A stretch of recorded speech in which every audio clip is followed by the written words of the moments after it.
ಸಂಘ ಬೆಂಗಳೂರು ಏನಿದೆ, ಸುಮಾರು 100 ವರ್ಷಗಳ ಇತಿಹಾಸ ಇರತಕ್ಕಂಥ ಒಂದು ರಾಜ್ಯದಲ್ಲೇ ದೊಡ್ಡ ಸಂಘ.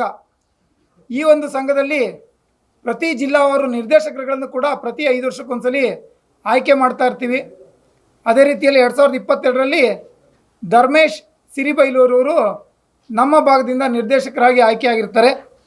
2022-23ರಿಂದ ಒಂದು ಸದಸ್ಯತ್ವ ಮುಕ್ತವಾಗಿ ಕೊಡ್ತಕ್ಕಂಥ ಒಂದು ಕೆಲಸವನ್ನು ಕೂಡ ಸಂಘ ಮಾಡಿರುತ್ತೆ. 2022-23ರಿಂದ 1650 ರೂಪಾಯಿನ DCC ಬ್ಯಾಂಕಲ್ಲಿ, ಆಯಾ ಜಿಲ್ಲೆಯ DCC ಬ್ಯಾಂಕಲ್ಲಿ ಜಮಾ ಮಾಡಿ ಸದಸ್ಯತ್ವ ಆಗಲಿಕ್ಕೆ ಅವಕಾಶವನ್ನು ಕೊಟ್ಟಿರ್ತಾರೆ. 2022-23ರಿಂದ ಸುಮಾರು 12,000 ಜನ ನೂತನ ಸದಸ್ಯರುಗಳಿಗೆ ಸದಸ್ಯತ್ವ ಸಿಕ್ಕಿದೆ. ಅರ್ಜಿ ಸಲ್ಲಿಸಿದ ಮೇಲೆ ಪ್ರತಿ ತಿಂಗಳು ಮಾಸಿಕ ಸಭೆಯಲ್ಲಿ ಆ ಒಂದು ಯಾರೆಲ್ಲ ಅರ್ಜಿ ಸಲ್ಲಿಸಿದರೆ ಅವರಿಗೆ ಸದಸ್ಯತ್ವ ಕೊಡಬೇಕಾ ಕೊಡಬಾರ್ದು ಅಂತೇಳಿ ತೀರ್ಮಾನ ಆಗುತ್ತೆ. ಆ ನಿಟ್ಟಿನಲ್ಲಿ 12,000 ಜನಕ್ಕೆ ನೂತನ ಸದಸ್ಯತ್ವ ಸಿಕ್ಕಿದೆ. ಆದರೆ ಸದಸ್ಯತ್ವ ಸಿಕ್ಕಿದ್ರೂ ಕೂಡ ಇಲ್ಲಿವರೆಗೂ ಯಾರಿಗೊಬ್ಬರಿಗೂ ಕೂಡ ಗುರುತಿನ ಚೀಟಿಯನ್ನು ನಮ್ಮ ನಿರ್ದೇಶಕರು ತಲುಪಿಸ್ತಕ್ಕಂಥ ಕೆಲಸವನ್ನು ಮಾಡಿರೋದಿಲ್ಲ.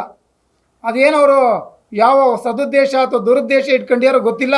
ಇಲ್ಲಿವರೆಗೂ ಕೂಡ ಸ್ವಂತ ಎಲ್ಲರೂ ಕೂಡ ರೈತರು, ಸಾಮಾನ್ಯ ಒಕ್ಕಲಿಗರು, ಅವರು ಸ್ವಂತ ಅವ್ರ ಜೋಬಿಂದ 1650 ರೂಪಾಯಿ ಕೊಟ್ಟು ಸದಸ್ಯತ್ವವನ್ನು ಪಡೆದಿದ್ದಾರೆ. ಆದರೆ ಇಲ್ಲಿವರೆಗೂ ಅವ್ರಿಗೆ ಗುರುತಿನ ಚೀಟಿಯನ್ನು ಕೊಟ್ಟಿರಲ್ಲ.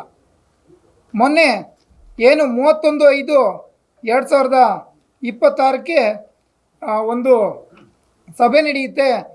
ಜನರಲ್ ಬಾಡಿ ಮೀಟಿಂಗು, ವಿಶೇಷ ಜನರಲ್ ಬಾಡಿ ಮೀಟಿಂಗು ಮತ್ತು ಸಾಮಾನ್ಯ ಸಭೆ. ಅದು ಕೂಡ 11 ವರ್ಷದಿಂದ ನಮ್ಮ ಸಂಘದಲ್ಲಿ ಸಾಮಾನ್ಯ ಸಭೆನೇ ನಡೆದಿರಲಿಲ್ಲ. 11 ವರ್ಷದ ನಂತರ ಸಾಮಾನ್ಯ ಸಭೆ ನಡೆದಿದೆ. ಈ ಒಂದು ಸಂಘದ ಸಾಮಾನ್ಯ ಸಭೆಗೆ ಸದಸ್ಯರಿಗೆ ನೋಟಿಸನ್ನು ಕೊಡಬೇಕಾಗುತ್ತೆ 21 ದಿವಸದ ಮೊದಲು. ಅದನ್ನು ಕೂಡ ಇವರು ಪೇಪರ್ ಖರ್ಚೆಲ್ಲ ಜಾಸ್ತಿ ಆಗಿದೆ ಅಂತ ಹೇಳ್ಬಿಟ್ಟು ಕೇವಲ ಬೆಂಗಳೂರಿನಲ್ಲಿ ಪತ್ರಿಕಾ ಹೇಳಿಕೆಯನ್ನು ನೀಡೋದ್ರ ಮೂಲಕ ಈ ಒಂದು ಸಭೆನ ಕರೆದಿರ್ತಾರೆ. ಈ ಸಭೆಯ ನೋಟಿಸ್ನಲ್ಲಿ ಮುಖ್ಯವಾಗಿ ಸೂಚನೆ ಇರುತ್ತೆ. ಸಂಘದ ಸಾಮಾನ್ಯ ಸಭೆಗೆ ಹಾಜರಾಗ್ತಕ್ಕಂಥವರು ಸಂಘದ ಗುರುತಿನ ಚೀಟಿಯನ್ನು, ಫೋಟೋ ಇರ್ತಕ್ಕಂಥ ಗುರುತಿನ ಚೀಟಿಯನ್ನು ಕಡ್ಡಾಯವಾಗಿ ಹಾಜರುಪಡಿಸಿ ಬುಕ್ಕಿಗೆ ಸೈನ್ ಮಾಡಿ ಸಭೆಗೆ ಹಾಜರಾಗಬೇಕು ಅಂತೇಳಿ ಸೂಚಿಸ್ತಾರೆ. ಆದರೆ ಇಲ್ಲಿ ನೂತನವಾಗಿ ಈ 2022ರಿಂದ ಸದಸ್ಯರಾದಂಥ 12,000 ಜನಕ್ಕೆ ಇಲ್ಲಿವರೆಗೂ ಕೂಡ ಗುರುತಿನ ಚೀಟಿನೇ ಕೊಟ್ಟಿರೋದಿಲ್ಲ. ಸಾಮಾನ್ಯ ಸಭೆ ಕರೆದಿರೋದು ನಮ್ಮ ಭಾಗದ ನಿರ್ದೇಶಕರಾದ ಧರ್ಮೇಶ್ ಸಿರಿಬೈಲವ್ರಿಗೂ ಗೊತ್ತಿದೆ, ಅವರು ಕೂಡ ಸಭೆಯಲ್ಲಿ ಇರ್ತಾರೆ. ಆದರೆ ಇಲ್ಲಿವರೆಗೂ ಗುರುತಿನ ಚೀಟಿನೇ ಕೊಟ್ಟಿರಲ್ಲ. ಹಾಗಾದರೆ 12,000 ಜನ ಈ ಒಂದು ಸಭೆಯಿಂದ ವಂಚಿತರಾಗಲಿಕ್ಕೆ ಅವರೇ ಕಾರಣಕರ್ತರಾಗಿದ್ದಾರೆ.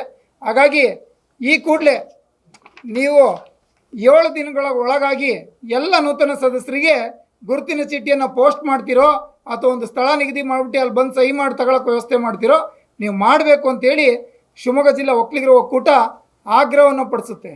ನಾನು ಸಾಕಷ್ಟು ಬಾರಿ, ನಾನು ಒಬ್ಬನೇ ಅಲ್ಲ, ಸಾಕಷ್ಟು ಜನ ಪ್ರತಿ 2 ತಿಂಗಳಿಗೆ 3 ತಿಂಗಳಿಗೆ ಕರೆ ಮಾಡಿ ಯಾವಾಗ ಕೊಡ್ತೀರಾ ಗುರುತಿನ ಚೀಟಿ ಅಂದಾಗ ಇಲ್ಲಿವರೆಗೂ ನೆಪ ಹೊಡ್ತಾ ಬಂದಿದ್ದಾರೆ. ಆದರೆ ಇಲ್ಲಿವರೆಗೂ ಏನಾದರೂ ನೆಪ ಹೊಟ್ಟಿರ್ಬೋದು. ಆದರೆ ಸಾಮಾನ್ಯ ಸಭೆ ಇದೆ, ಅವರೆಲ್ಲರೂ ಅಟೆಂಡ್ ಆಗ್ಲಿಕ್ಕೆ ತೊಂದರೆ ಆಗುತ್ತೆ ಅನ್ನೋ ಒಂದು ಸಾಮಾನ್ಯ ಜ್ಞಾನ ಇದ್ದಿದ್ರೆ ಅವ್ರು ಕೊಡಬೇಕಾಗಿತ್ತು. ಆದರೆ ಅವ್ರ ಚುನಾವಣೆ ಸಂದರ್ಭದಲ್ಲಿ ನಾನು ಅಷ್ಟು ಜನರಿಗೂ ಹಂಚಿಕೆ ಮಾಡಿದ್ರೆ ನನಗೇ ಓಟ್ ಹಾಕ್ಬೋದು ಅನ್ನೋ ಒಂದು ದುರುದ್ದೇಶದಿಂದ ಇಲ್ಲಿವರೆಗೂ ಅವ್ರ ಕಾರ್ಡನ್ನು ವಿತರಣೆ ಮಾಡಿರೋದಿಲ್ಲ. ಹಾಗಾಗಿ ನಿಮ್ಮ ಮೂಲಕ ಎಲ್ಲ 12,000 ಜನ ಏನು ನೂತನ ಸದಸ್ಯರಿದ್ದಾರೆ ಅವರೆಲ್ಲರಿಗೂ ನಾವು ಭೇಟಿಯಾಗಿ ತಿಳಿಸ್ಲಿಕ್ಕೆ ಆಗೋದಿಲ್ಲ. ಅದಕ್ಕೋಸ್ಕರ ಪತ್ರಿಕಾಗೋಷ್ಠಿ ಮೂಲಕ ಎಲ್ಲರೂ ಕೂಡ ಇನ್ನು 7 ದಿವಸದಲ್ಲಿ ಕಾರ್ಡ್ ತಲುಪದೇ ಇದ್ದರೆ ನಾವೆಲ್ಲರೂ ಸೇರಿ ಶಿವಮೊಗ್ಗದ ಸವಳಂಗ ರಸ್ತೆಯಲ್ಲಿರ್ತಕ್ಕಂಥ ರಾಜ್ಯ ಒಕ್ಕಲಿಗರ ಸಂಘದ ಹಾಸ್ಟೆಲಲ್ಲಿ ಧರ್ಮೇಶ್ ಸಿರಿಬೈಲ್ ಕಚೇರಿ ಇದೆ, ಆ ಕಚೇರಿ ಮುಂದೆ ಪ್ರತಿಭಟನೆಯನ್ನು ಮಾಡ್ತೀವಿ. ನೀವೆಲ್ಲರೂ ಕೂಡ ಭಾಗವಹಿಸಿ ಅಂತೇಳಿ ನಿಮ್ಮ ಮೂಲಕ ಎಲ್ಲ ನೂತನ ಸದಸ್ಯರುಗಳಿಗೆ ಆಹ್ವಾನ ನೀಡ್ತಾ ಇದ್ದೀವಿ ಸ್ನೇಹಿತರೆ.